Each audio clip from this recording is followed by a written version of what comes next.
Why did Moses demanded from Almighty Creator God of his forefathers, Abraham, Isaac and Jacob, what his real name was? Does it mean the children of Jacob all those years in captivity had lost the name of their God?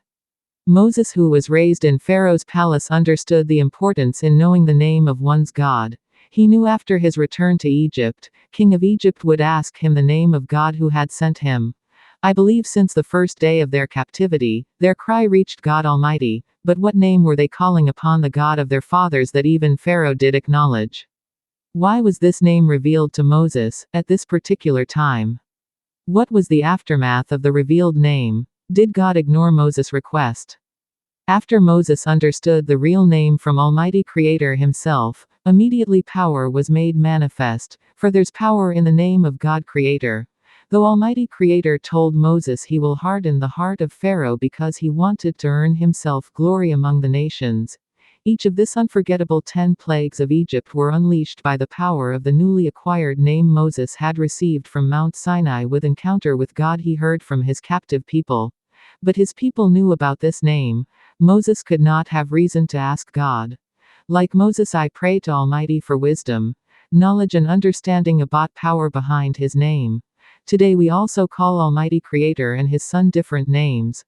How many names does Almighty has? For God gave Moses a name that would not confuse Pharaoh. A simple name that Pharaoh would acknowledge and fear. A powerful name supreme above all gods worshipped under the sun. I know different names and I have been using them in my prayers, though I have heard them in religious summons and others have learned from the Bible. This is not the only time the name of God Almighty is gone extinct, for if it were so, why again Elijah the Tishbite comes again to make mention of this particular name again during the reign of King Ahab? Boldly speaking, different religions in our modern world has given us different names, but this two patriarchs, Moses and Elijah, had a particular name that they unleashed under the sun that even kings and their gods feared and acknowledged. There must be also a particular language this name was uttered in. Do Bible scholars of today have the original scrolls with the exact name with tang behind what Moses decoded? Where did this other names for Almighty descend from? Remember also this two men during transfiguration of Almighty Son appeared. I wish to know the exact name with exact tang that Moses and Elijah were given by Almighty Creator himself. I believe in God, but I know there is power in his name.